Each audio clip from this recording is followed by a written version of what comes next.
तर हे pant shirt वाल्या रोल मध्ये लोक ऍक्सेप्ट नाहीत करणार, कारण त्याच्या आधी ज्यांनी यशस्वीरित्या कामं केली आहेत, कदाचित आपण विठोबासारखे नेमके दिसलो किंवा श्रीकृष्णांसारखे दिसलो म्हणून कदाचित मिळालं असेल, पण आपलं टॅलेंट आहे की नाही. आता हे विठू माऊलीला एक क्रिएटिव्ह होते, त्यांचा फोन आला की अजिंक्य तू आता काय करतो. ते ऑडिशन त्या इव्हनिंगला पाठवलं आणि ते एक एक लाईनवर इतक्या घाईत काम सुरू असताना पण एक एक लाईनवर एका नव्या मुलावर पण ते इतकं काम करू बघत होते त्यावेळेला. पण तो जर असं फेक करत असेल बोलणं तर मग ते ऑड नको वाटायला. सकाळचा दुपारचा शो पाहायला येईल, तेवढ्या पहिल्या 3 दिवसात तरी प्राईम टाइमचे शो मिळावे संध्याकाळी 6 नंतरचे. मराठी प्रेक्षकांना आहेच. लोक असं खूप म्हणतात की साऊथचे प्रेक्षक बघा, काही कलाकार असं म्हणतात की साऊथचे प्रेक्षक बघा, ते जाऊन आपल्या मराठी म्हणजे त्यांचा सिनेमा बघतात. नमस्कार, मी तुमची पत्रकार श्वेता चिकने तुमचं हार्दिक स्वागत करते टेलीचक्कर रिजनल मध्ये. आज आपल्या बरोबर गप्पांसाठी ती व्यक्ती बसली आहे ज्यांनी आपल्याला एवढे सारे वेगवेगळे कॅरेक्टर्स दिले आहेत आणि अजूनही आपल्याला खूप भेटणार आहे. तर असे आपले अजिंक्य राऊत, कसे आहात? फॅन्टॅस्टिक, खूप छान. एक एक प्रोजेक्ट कम्प्लीट करून पुढच्या प्रोजेक्ट कडे पाहताना जी मजा येते, सध्या त्याच फेज मध्ये मी आहे. राईट. आणि कॅरेक्टर मी बोलले कारण की तुम्ही जेन्युअनली एवढे सगळे कॅरेक्टर केले आहेत आणि ते पण डिफरंट, एकापेक्षा दुसरा वेगळा, तिसरा वेगळा. सो हे जेव्हा आपण अचीव्ह करतो एक एक तर ते कसं तुम्ही डिस्क्राईब करता? बापरे, एवढं खरं तर मला अशीच फिलिंग आहे की अजून खूप काही करायचंय ऑब्व्हियसली, आणि खूप चांगली चांगली कामं करायची. तीच स्वप्न घेऊन प्रत्येक जण ह्या स्वप्न नगरीमध्ये येतो, माया नगरीमध्ये येतो असं मी म्हणेन. ज्या विचाराने मी पण आलोय मुंबईमध्ये. पण इन जनरल मला असं वाटतं ह्या फील्डमध्ये आणि आजच्या तारखेला कुठल्याही फील्डमध्ये एक 5-1 वर्षांपेक्षा जास्त एखादी व्यक्ती टिकून बॅक टू बॅक जर कामं करते, मग ती अगदी तुमच्या साईडने असो किंवा कलाकार म्हणून असो किंवा इतर काही फील्ड्स मध्ये असो, आजच्या तारखेला खूप कठीण आहे आणि खूप गट्स लागतात. मला असं वाटतं की बॅक टू बॅक काही ना काही कुठल्याही फील्डमध्ये कामं करून टिकून राहायला, कारण कॉम्पिटिशन इतकं आहे आणि सगळ्याच गोष्टींचा अपडाऊन ग्राफ इतका असा आहे. सो मला मी भाग्यवान वाटतो की हे सगळं मी करू शकतोय. त्यात माझे प्रामाणिक प्रयत्न नक्की करतोय, एवढीच काय ती मला शाबासकी असेल. राईट. आणि तुमचं बॅकग्राऊंड सुद्धा फिल्मी नाहीये. अजिबातच नाही. तुम्ही आणि इंजिनिअरिंग केलेलं. इंजिनिअरिंग केलंय, परभणीला लहानाचा मोठा झालोय आणि आवर्जून मी हे सांगतो या कारणासाठी, कारण बऱ्याचदा मी जेव्हा ऍक्टर म्हणून यायचंय ह्या विचारात होतो, परभणीला जेव्हा घरी ही गोष्ट सांगायचो, तेव्हा बऱ्याचदा असे फार एक्झाम्पल्स नसायचे, दिसत नसायचे की हिंदीमध्ये जे काही मोठं करतायत किंवा मराठीमध्ये काही मोठं करतायत जे माझ्या इथून आहेत. म्हणजे अगदी बोटावर मोजण्या इतकी काही एक्झाम्पल्स मराठवाड्यामधून येऊन जे नाव मोठं करतायत किंवा केलंय ज्यांनी, असे असताना असं वाटायचं अरे इथे जायचं कसं असतं. आजच्या तारखेला सोशल मीडिया तरी आहे, म्हणजे मी फार प्राचीन नाहीये पण तरी सोशल मीडिया जस्ट येऊ पाहत होतं त्यावेळेला. आणि तर असं कळायचं नाही की कसं पोचायचं, ऑडिशन कसे असतात, कुठे असतात. अंधेरी पूर्व, अंधेरी पश्चिम असं वाचायला ऐकायलाच असं वाटायचं बापरे काय असेल ही दुनिया. आणि समहाव आणि बट मग ते येण्यासाठी जो एक मेंटल स्ट्रगल असतो आणि तिथून पुढे एक एक सुदैवाने चांगले लोक भेटत जाणं, चांगली कामं मिळणं, त्यात ती लीड कॅटेगरीची मिळणं पहिल्या प्रोजेक्ट पासूनच, आणि एक कृपाच वाटते बॅक टू बॅक करू शकतो. राईट. आणि तसंच तुम्ही बोलात की गॉड फादर नाही ह्या इंडस्ट्रीमध्ये, आणि विदाउट गॉड फादर इकडे जागा बनवणं आणि ती व्हॅल्यू क्रिएट करणं खूप डिफिकल्ट असतं. बिकॉज खूप प्रोजेक्ट्स भेटतात, नाही भेटत, त्यानंतर रिजेक्शन खूप फेस करावं लागतं. तर ते कसं तुम्ही हँडल केलं आणि तरीही एवढे बेस्ट परफॉर्मन्स दिले आहेत आम्हाला, असं किती वेळ लागला त्या सर्वांसाठी? मी ह्या वाक्यांमध्ये खूप बिलीव्ह करायचो आधीपासून की SW रूल म्हणतात त्याला, किंवा असं मी म्हणायचो तेव्हा की SW rule says some will, some won't, so what, someone else is waiting. So some will say yes, some will say no. Some will have you, hire you, some will not. So what? Someone else is waiting. So तुम्ही त्या योग्य ठिकाणी पोहोचतेपर्यंत कितीही rejections येऊ, तुमचा I think focus जर असा असेल, एक ना काहीतरी आय थिंक प्रत्येक कलाकारामध्ये आणि प्रत्येक काय म्हणतात एखादी महत्वाकांक्षी व्यक्ती असते ना, त्याच्यामध्ये प्रत्येकामध्ये ना एक गट फिलिंग काहीतरी सांगत असते की no, you can do it, you deserve it. मग आपले फॅमिली असो, आपले काही जवळचे फ्रेंड्स असो किंवा काही क्रिटिक असो, ते आपल्याला कुठेतरी प्रोत्साहित करतातच. But that inner feeling was always there की नाही, एकदा जोवर आपण तरुण आहोत एक प्रयत्न तरी व्हायला हवा अजिंक्य. त्याच्यानंतर you can go back to your engineering degree किंवा you can do your MBA और गो टू जर्मनी. जे तुझा एक ठराविक ठरलेला इतर फ्रेंड्सने जो फॉलो केला तो पाथ आहे, तेही आता सुखी आहेत, त्यांच्या पद्धतीने ते यशस्वी आहेत. बट मला एक कलाकार म्हणून जन्माला आलोय ही फिलिंग जी होती, तर ती कुठेतरी आजमावायची होती. आणि अगदीच मी जुगार खेळतोय अशी आजमावायची नव्हती, तर एक प्रामाणिक प्रयत्न करून एक वर्ष तरी द्यायचं होतं स्वतःसाठी. आणि आता तब्बल 8 वर्ष झालेत. म्हणजे ह्या ऑक्टोबरमध्ये 9 वर्ष पूर्ण होतील वाव. मला इंडस्ट्रीमध्ये. 30 ऑक्टोबरला आय थिंक माझी पहिली मालिका आली होती, विठू माऊली.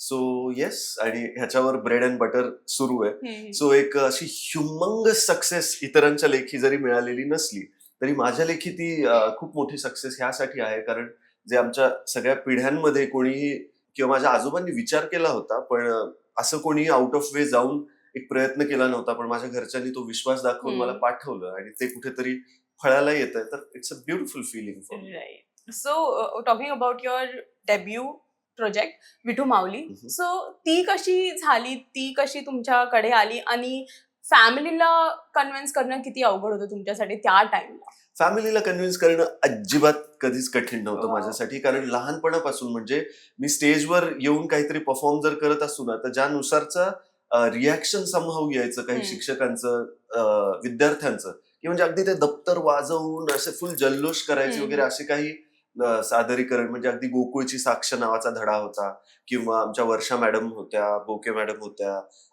काही शिक्षक होते, आडणे सर, आणि सगळे आमचे मुख्याध्यापक वगैरे इतके सपोर्टिव्ह, इतके एनकरेजिंग सगळ्याच कलाकारांना शाळेमध्ये. आणि माझ्या वेळेलाही तसं रिॲक्शन घरच्यांनी पाहिलं होतं. म्हणजे एका वेळेला स्नेहसंमेलनामध्ये म्हणजे परिपाठाच्या वेळेला परफॉर्मन्स ठेवला, तिथे खूप खूप हसले, खूप कौतुक झालं, खूप चांगल्या पद्धतीने, कारण मी काहीतरी एक विनोदी नाटिका सादर करत होतो.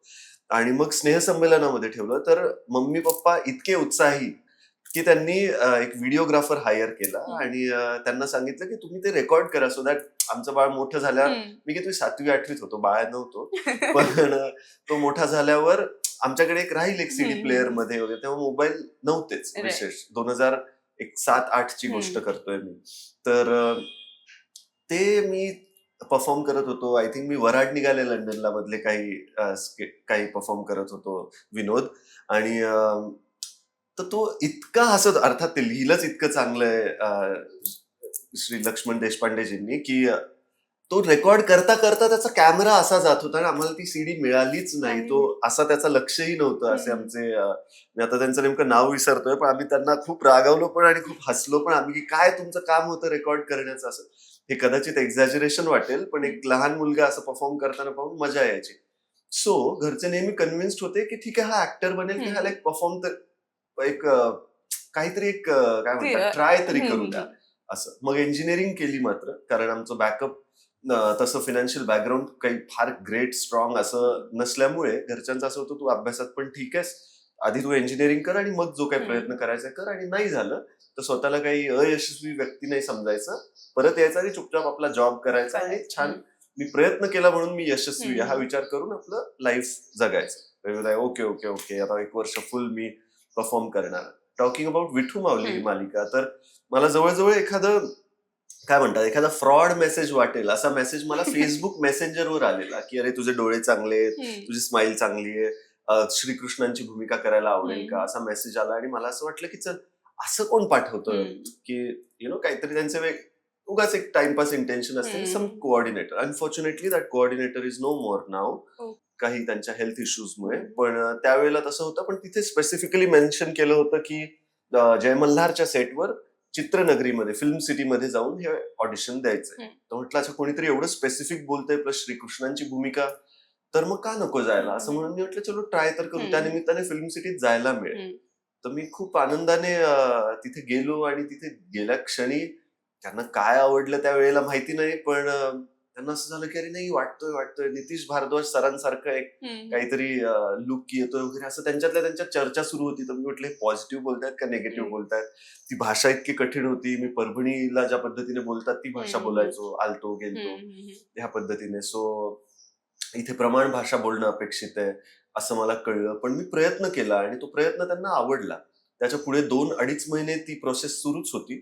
मी इतर काही त्यावेळेच्या आणि आत्ताच्याही ओळखीच्या नोन कलाकारांना तेच परफॉर्म करताना पाहत होतो. आणि बस त्या प्रोसेसमधून मी शिकलो तर ती शिकण्याची तयारी नक्की होती. आणि ऑफकोर्स कोठारे विजन हे प्रोडक्शन इतकं सुपर्ब आहे, त्यांना एका नवख्या कलाकाराला पण प्रेझेंट कसं करायचं हे इतकं चांगल्या प्रकारे कळतं. आणि तिथून पुढे I have never looked back. म्हणजे काही ना काही मी करत गेलोय आता आणि सुरू आहे प्रवास. आणि विठू माऊलीची भूमिका साकारणं सुद्धा खूप मोठी गोष्ट आहे. ऑफकोर्स. आणि त्या टाइमला फर्स्ट डेब्यूट ते Absolutely. करणं, दॅट इज लाईक की रिस्पॉन्सिबिलिटी तर ऑफकोर्स येते, बिकॉज प्रेक्षक बघतात आणि नवीनच फेस, तर ट्रोल पण केलं जाऊ शकत होतं की जर त्या प्रकारेच नाही पोहोचला प्रेक्षकांकडे तर ते दर्पण आणि ते टॅकल कसं केलं? असं की एकतर ही खात्री होती की बाबा आपण ह्याच्यामध्ये आलोय तर असा प्रामाणिक प्रयत्न पाहिजे की फुल झोकून दिलेलं पाहिजे.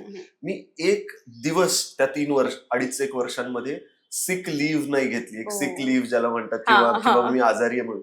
तिथे सेटवर सलाईन लावून आम्ही काम केलेलं आहे. सलाईन लावून म्हणजे की बाबा त्याला काहीतरी व्हायरल झाला काही, कारण उघड्या अंगाने काम करण्याचं असायचं. कधी मच्छरच चावतायत, कधी थंडीच वाजते किंवा असं काही, पण कधीच नाही. आणि इतकं चांगलं वातावरण सेटवरचं, म्हणजे आता हे उगाच हे अपने मुंह मिया मिठू वाटेल ऐकणाऱ्यांना की काय स्वतःची स्तुती, पण ते वातावरण खरंच इतकं चांगलं होतं.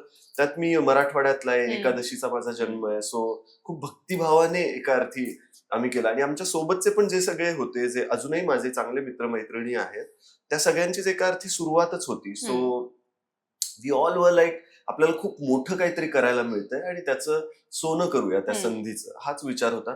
प्लस ऑफकोर्स कोठारे विजन हे जे प्रोडक्शन आहे त्यांनी आम्हाला स्ट्रिक्टली सांगितलं होतं की काही 3/4 वर तुम्ही फिरताय किंवा तसे फोटोज टाकताय किंवा तसे इंटरव्ह्यूज देतायत अगदीच कॅज्युअल पद्धतीने, असं सगळं करू नका. ऑब्व्हियसली कोणी स्मोक ड्रिंक करत असेल तर ते सगळं करू नका किंवा ते व्हिज्युअली करू नका. नशिबाने मी तसं काही करत नव्हतो. काही जण खूप शिवराळ पण असतात की बोलता बोलता ते सहज शिव्या येतात तोंडामध्ये, ते खूप नॉर्मल आहे त्यांच्यासाठी. पण नशिबाने तेही माझ्याकडून कधी नसायचं, म्हणजे नॅचरलीच ते मी नाही द्यायचो. सो तर या म्हणजे काही रेस्ट्रिक्शन्स होते जे आम्ही अगदी मनापासून ते पाळले आणि that work for me. But कुठे असं भीती वाटली होती का की करायच्या आधी? भीती ह्या गोष्टीची होती की मी ते एका अर्थी तो प्रोजेक्ट माझी निवड करत होता आणि मी त्या प्रोजेक्टची निवड करत होतो. त्या वेळेला मला असं सांगत होते की तू जर मायथो रोल केलास तर कदाचित तुला इतर हे पॅन्ट शर्ट वाल्या रोलमध्ये लोक ऍक्सेप्ट नाहीत करणार, कारण त्याच्या आधी ज्यांनी यशस्वीरित्या कामं केली आहेत त्यांना कुठेतरी त्याच रोल सोबत एक टॅग लागतो की अरे हा व्यक्ती ह्याच्यातच सूट करतो वगैरे. काही अंशी तसं झालंही. त्याच्यानंतर श्री दत्तगुरूंची एक मालिका येत होती, त्यानंतर श्री विष्णूंची एक मालिका येत होती त्यांच्या आयुष्यावर किंवा त्यांच्या कथेवर आधारित. सो तेच मला विचारले जात होते आणि मी ठरवून त्या गोष्टींना नाही म्हणालो. म्हणजे ते रोल्स जरी खूप मोठे असले तरी त्यावेळेला मला असं होतं की नाही, आता मला अजून काहीतरी एक्सप्लोर करायचंय. मी 2-2.5 वर्ष एक मायथोलॉजिकल कॅरेक्टर केलंय, तर खरं तर त्याला मी हिस्टॉरिकल कॅरेक्टर म्हणेन, ऐतिहासिक, कारण मायथोलॉजी म्हणजे बऱ्याचदा काहीतरी असं एक संकल्पनेतली गोष्ट म्हणतात, पण आपल्यासाठी तो आपला एका अर्थी इतिहास आहे आपल्या भारत देशाचा. सो असं पात्र केल्यावर मला असं होतं की मी पॅन्ट शर्ट वाला काहीतरी करेन जिथे थोडंसं रोमॅन्टिक काही करता येईल, ऍक्शन काही करता येईल. आणि सुदैवाने मन उडू उडू झालं हॅपी. आणि दॅट टू झी मराठीवर आणि मंदार देवस्थळी सरांसोबत जे दिग्दर्शक होते आमचे, आणि म्हणजे ते खूपच मोठे सेलिब्रेटेड दिग्दर्शक आहेतच आपल्या इंडस्ट्रीमधले, आणि त्यांच्यासोबत काम करावं हा विचार मला विठू माऊलीच्या सेटवर माझ्या एका असिस्टंट डिरेक्टरने दिला होता, माझ्या डोक्यात घातला होता की अज्जू तुला जर रोमॅन्टिक काही करायचं असेल आयुष्यामध्ये स्क्रीनवर काम, तर तू मंदार देवस्थळी सरांसोबत काम कर. आणि मला असं वाटलं नावच एवढं मोठं आहे, जस्ट बाय द काय म्हणतात साऊंड ऑफ इट, की मंदार देवस्थळी. येस. तर म्हटलं हे आपल्याला का सिलेक्ट करतील, आपलं पहिलंच काम, तेही कदाचित आपण विठोबासारखे नेमके दिसलो किंवा श्रीकृष्णांसारखे दिसलो म्हणून कदाचित मिळालं असेल, पण आपलं टॅलेंट आहे की नाही आता हे सेकंड प्रोजेक्ट वरून कळेल, जर आपल्याला मिळालं तर. अदरवाईज असं होईल की फर्स्ट तुक्का म्हणून मिळालं, but second time if you don't get it, मग असं होतं की बाय फ्लूक मिळालेलं काम. सो बट येस, कुठेतरी अगेन आय गॉट फॉर्च्युनेट. या आणि तुम्ही जसं म्हणलात की फर्स्ट प्रोजेक्ट भेटलं, सेकंड प्रोजेक्ट भेटेल नाही भेटेल हे आपल्या नशिबावरती असते, इव्हन टॅलेंट वरती असतं. सो जेव्हा तुम्हाला मन उडू उडू झालं, ही भेटली आणि त्यातून पण तुम्हाला खूप प्रेम भेटलं. त्या सिरियल मधून खूप प्रेम भेटलं. तर ती सिरियल कशी म्हणजे त्यामध्ये प्रेम जे भेटलं ते तुम्ही एक्सेप्ट कसं केलं आणि how did that changed your journey? Actually project मिळण्याचं एक स्ट्रगल चालू असतं कलाकाराच्या आयुष्यात. ते मिळाल्यानंतर ते प्रूव्ह करण्यासाठीचं एक दुसरं. वेगळं स्ट्रगल असतं की तुम्ही आधीची जी भूमिका केली ते तुम्ही नाही आहात, आता तुम्ही ही जी करतायत हे तुम्ही आहात. हे आहात. हे आधी स्वतः कन्व्हिन्स होणं आय थिंक कठीण आहे. हम्म. मला लॉकडाऊनचा काळ खूप कामी आला की ज्यामध्ये पॅन्ट शर्ट मध्ये चालायचं कसं, दाढीवर मी दिसतो कसा पासून सगळ्या गोष्टींवर मी जरा तरी एक्सपेरिमेंट करू शकलो. तो एक स्पेस मिळाला. अनफॉर्च्युनेट टाइम होता तो लॉकडाऊनचा, कारण ऑफकोर्स किती लोकांनी सफर केलं कोविडमध्ये, आपणही सगळ्यांनीच, emotionally, physically, health wise. But त्या काळामध्ये मी ऑनलाईन काहीतरी शिक, लँग्वेज तरी शिक, डान्स तरी शिक, असे काही प्रकार करत होतो आणि जे मी आताही काही ना काही करतच राहतो. पण मन उडू झाल्याचं अगेन ऑडिशन मला असं कळलं. एका हिंदी मालिकेसाठी माझी निवड होत होती.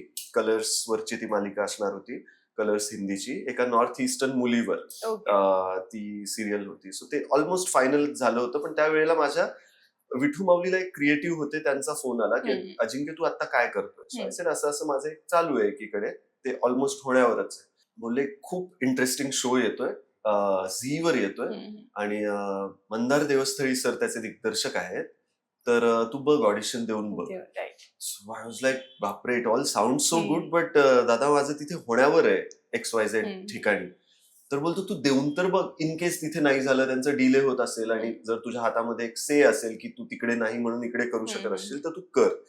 आणि येस, मी ते ऑडिशन त्या इव्हनिंगला पाठवलं आणि त्यांना अगेन आवडलं. आणि आय थिंक जेव्हा एक काय म्हणतात, एखाद्या म्हणजे आपली कुवत योग्य व्यक्तीपर्यंत पोचावी की त्याला ती कळेल, असं असतं ना. सो जे आपणही स्वतःमध्ये नाही पाहू शकत ते कदाचित त्या व्यक्तीला आपल्यामध्ये दिसू शकतं, आणि तसं झालं असावं झी मराठी वाहिनीला किंवा मंदार देवस्थळी सरांना, आमच्या निर्मात्यांना वगैरे पण ते दिसलं. आणि इंद्रजित साळगावकर किंवा इंद्रा म्हणून जो व्यक्ती साकारता आला मला, आय थिंक मी त्याच्यापासून खूप दूर आहे जो तो रिअल लाईफ. कदाचित मी इंद्रजित साळगावकर सारखा आहे रिअल लाईफ मध्ये. त्यांचे 2 पर्सनॅलिटी होत्या. ज्यांनी मन उडू झालं शो कदाचित बघितला असेल तर त्यांना माहिती असेल की सो या. बट त्यांनी ज्यानुसार मला एक ओपन अप होण्याची संधी मिळाली आणि खूप काही शेड्स परफॉर्म करण्याची संधी मिळाली, तर माझ्यासाठी ती एक कार्यशाळा होती ती मालिका म्हणजे.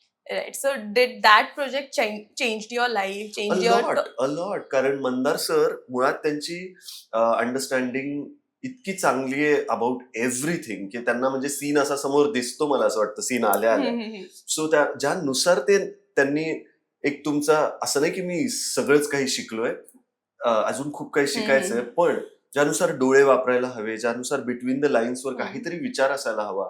तुम्ही मालिका करतोय म्हणजे त्यावर सिनेमा करताय इतक्या गांभीर्याने बघायला नको असा विचार नाही पाहिजे, त्यालाही तितक्याच गांभीर्याने बघावं.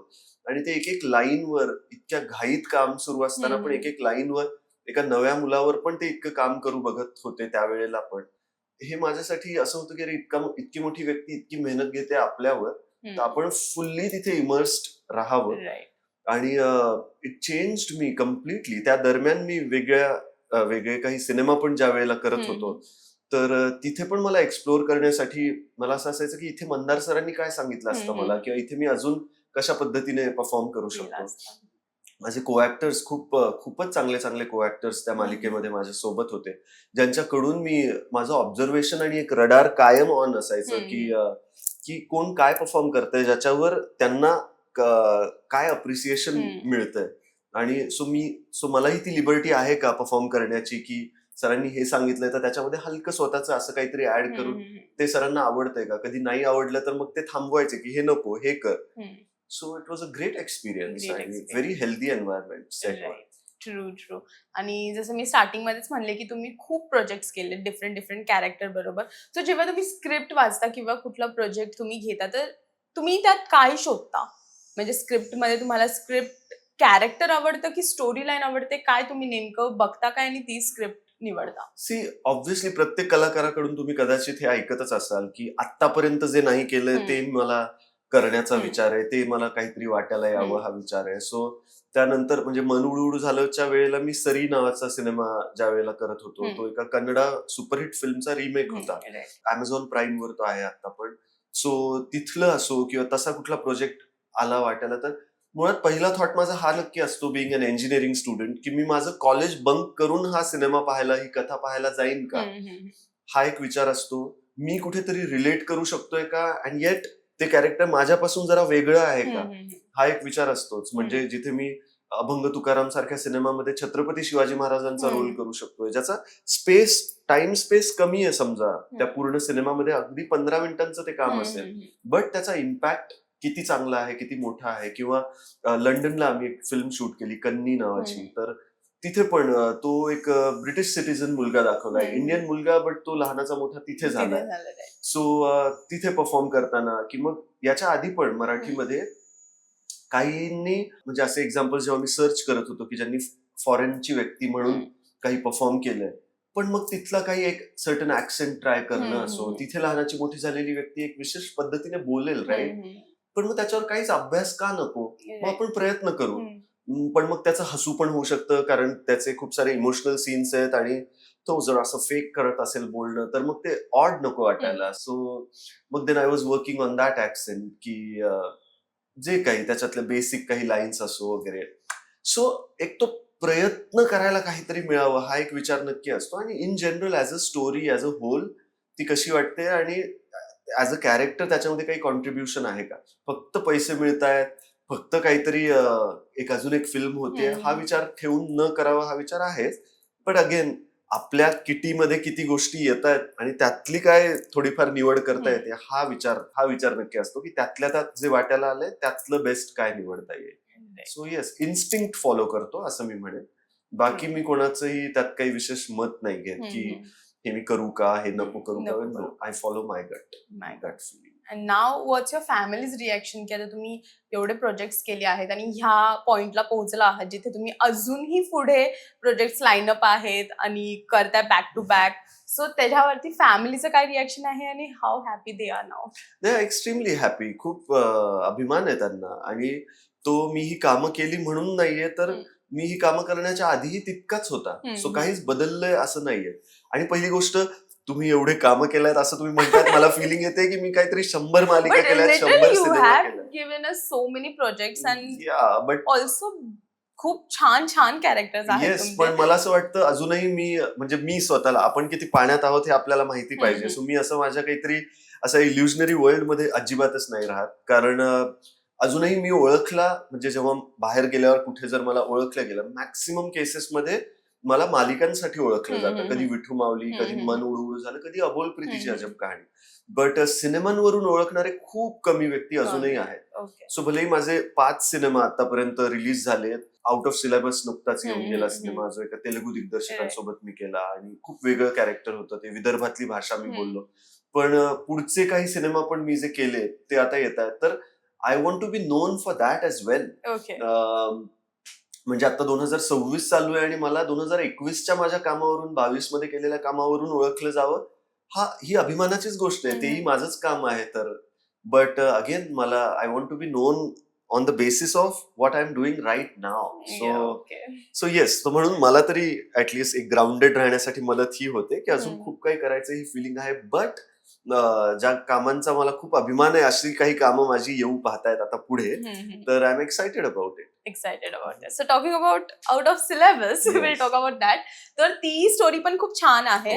अकॅडमिक इयर वरती आहे एक्झाम, त्या सगळ्या रिलेटेड आहे. सो रिअलिस्टिक जेव्हा आपण करतो, की आपल्या डे टू डे लाईफ मध्ये बाहेर वर्ल्ड मध्ये काय चाललंय त्याच्या बेसिसवरती आपण जेव्हा फिल्म करतो, तर ते प्रेक्षकांकडे कशा प्रकारे तुम्हाला पाहिजे की पोहोचायला पाहिजे. कारण की खूप लोक अजूनही त्याच्यावरती बिलीव्ह करतात की जे काय आहे पुस्तकामध्येच आहे, पुस्तकाच्या बाहेर ते लोक नॉलेज गेन नाही करत. खूप जे टॉपर्स असतात ते, तर त्याच्याकडे तुम्हाला काय मेसेज आहे? म्हणजे तुम्ही सिनेमा पोहोचवण्याबद्दल म्हणाला, तर जसं मी म्हणालो, क्रिएटिव्हिटी म्हणून, किंवा एक क्रिएटिव्ह आर्टिस्ट किंवा एक कलाकार म्हणून आपल्या हातामध्ये ना एनिवे खूप कमी गोष्टी असतात. सो चांगलं परफॉर्म करणं, प्रामाणिक प्रयत्न असणं, तुमच्या लाईन्स चोख पद्धतीने पाठ करून त्याच्यावर काहीतरी एक अभ्यास, डिस्कशन ऑन फ्लोअर जाण्याच्या आधी असावं. हा सगळा प्रकार आहेच. सगळ्यांनी कलेक्टिव्हली ॲज अ टीम एकत्र येऊन काम करणं आणि एक चांगला प्रॉडक्ट तयार करणं हे तुमच्या हातात आहे. पण तो प्रॉडक्ट लोकांपर्यंत पोहोचवण्यासाठी नेहमी आपण कॉमेंट्समध्येही पाहत असाल, प्लीज तुम्ही प्रमोशन्स करा, प्लीज हा सिनेमा खूप जणांपर्यंत पोहोचवा, याचे चांगले प्रमोशन्स करा, हा विचार करतात. सो प्रमोशन्स कुठेतरी कमी पडतात हे मला मान्य आहे. पण अजून एक खूप डेंजर गोष्ट मला जवळून अनुभवायला मिळतीये, ज्याबद्दल आय डोंट नो ओपनली बोलतात की नाही, पण मला आय डोंट नो, म्हणजे मी खूप प्रामाणिकपणे ह्या गोष्टीबद्दल बोलतोय, जो माझा पर्सनल अनुभव राहिलेला आहे. I could be wrong, but एक एक खूप महत्वाचा स्पेस आहे, that is distribution of the film. तुम्ही एक चांगली फिल्म तयार केली आणि ती सिनेमागृहांमध्ये येणं, ह्यामध्ये जो एक डिस्ट्रीब्युशनचा भाग येतो, मला असं वाटतं मॅक्सिमम डिस्ट्रीब्युटर्स मराठीमध्ये मराठी सिनेमा पण डिस्ट्रीब्यूट करणारे हे मराठीच नाहीयेत. आणि ते त्यांना म्हणून मराठी मूव्हींबद्दल फार काही, मराठी सिनेमांबद्दल अशी आत्मीयता नाहीये की हा सिनेमा यायला पाहिजे, किंवा एक स्पेस आम्ही ह्या महाराष्ट्रामध्ये, ह्या मुंबईत आपण काम करतोय की आपलं, अर्थात त्यांचा वाटा आहेच, तेही त्यांचं प्रामाणिक काम करतायत, जो सिनेमा चालेल तोच लावणार हा विचार त्यांचा आहे. पण ऍटलिस्ट आपण महाराष्ट्रामध्ये आहोत, मराठी आहोत, म्हणून एक मराठी सिनेमाला पहिला आठवडा, एक आठवडा नाही, पहिला वीकेंड तुम्ही प्राईम टाइम द्या. तेवढं तर एक फेवर असू शकतं त्या सिनेमाला प्रूव्ह करण्यासाठी. का मी ही गोष्ट म्हणतोय हे प्रेक्षकांनी पण मे बी समजून घेण्याचा प्रयत्न करावा, किंवा मीही त्याच्यावर प्रयत्न करतोय.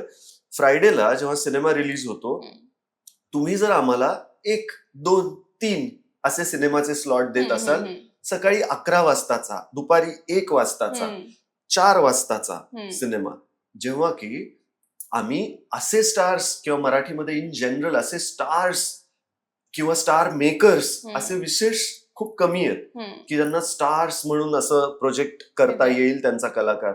साऊथमध्ये जसं एक साधा असा दिसणारा मुलगा सुद्धा त्याला ज्यानुसार प्रोजेक्ट करतात, सो त्यांचे खरे हिरो डिरेक्टर, डीओपी हे आहेत असं मला वाटतं, जे आपल्याकडे आहेच आणि अजून असावं. मला असं वाटतं की आपल्या इथलं पोटेन्शियल कलाकारांचं लक्षात घेऊन त्यांचं प्रोजेक्शन हे तसं व्हावं. पण ठीक आहे, that's a different debate. Talking about distribution, हे स्लॉट जर दिले तर कोण त्यांचे कॉलेज बंक करून किंवा अजून काय करून पहिल्या, दुसऱ्या, तिसऱ्या दिवशी सकाळचा, दुपारचा शो पाहायला येईल? तेवढ्या पहिल्या 3 दिवसात तरी प्राईम टाइमचे शो मिळावे, संध्याकाळी 6 नंतरचे, जेणेकरून फुटफॉल थोडा तरी बेटर होईल.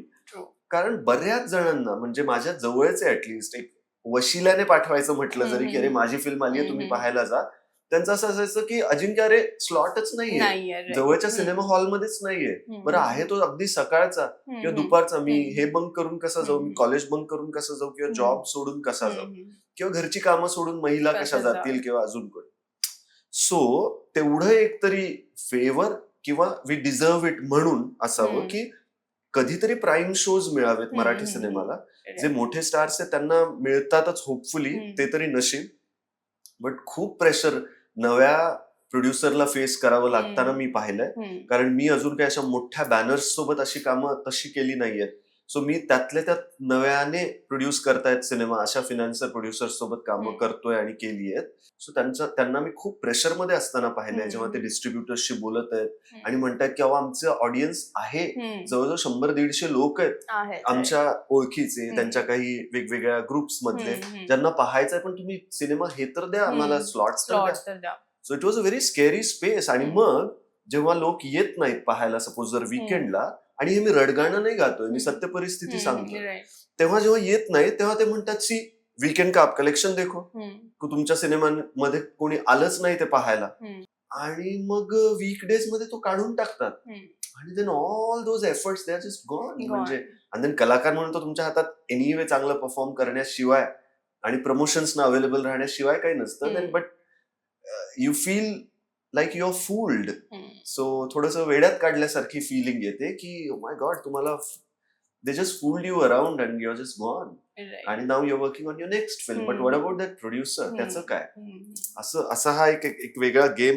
सो ह्याला टॅकल कसं करावं? सो मला असं वाटतं कोणीतरी मराठी डिस्ट्रीब्युटर्स पण यावेत, ज्यांना एक आत्मीयता असावी मराठी सिनेमांबद्दल. अँड इट्स लाईक की खूप छान तुम्ही हे बोललात, कारण की खूप कमी लोक हे बोलू शकतात.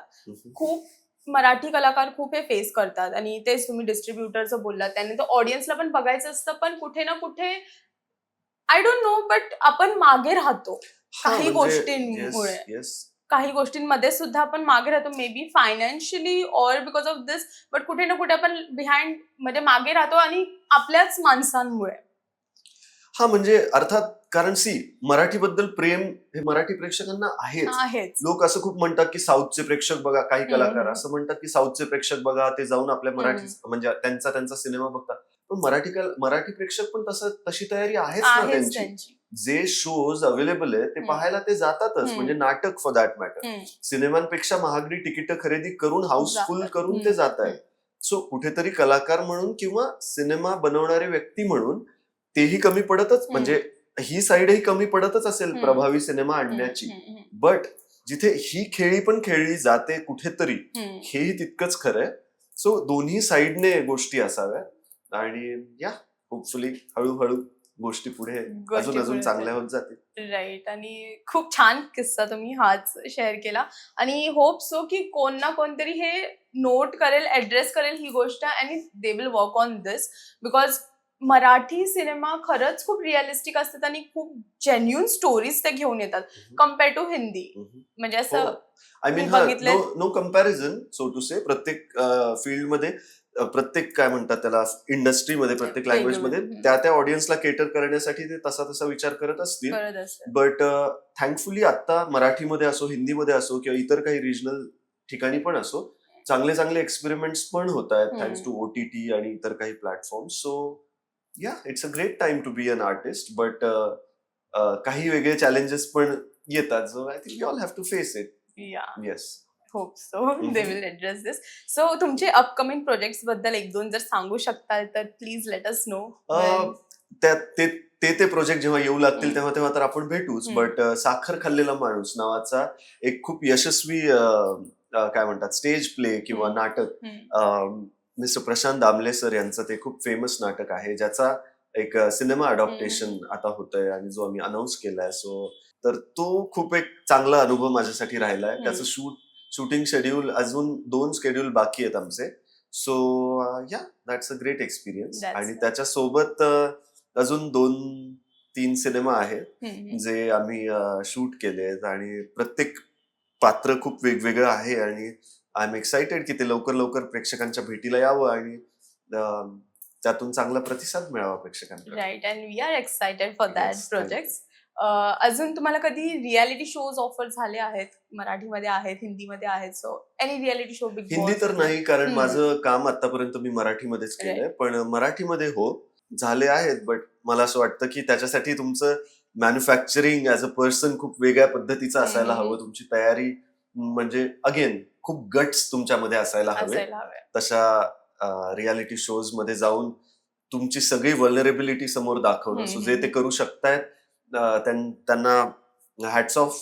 बट मागच्या जवळजवळ 4 सीझन्स मध्ये मला बोलवलं गेलं एका रियालिटी शो मध्ये, पण मी त्यांना विथ ऑल ड्यू रिस्पेक्ट नाही म्हणालो, कारण मला असं वाटतं अजून माझी तशी तयारी नाही किंवा तेवढे गट्स माझ्यामध्ये नाही किंवा मी त्यासाठी बनलेलो नाही असं मी म्हणेन, at the risk of sounding immodest. But तो show I am sure amazing आहे आणि माझ्या घरचेही त्या शो म्हणजे तशा रियालिटी शोजचे फॅन्स आहेत. पण मी ते विशेष पाहायला पण एन्जॉय जास्त नाही करत आणि तिथे जाऊन करायला तर अजिबात.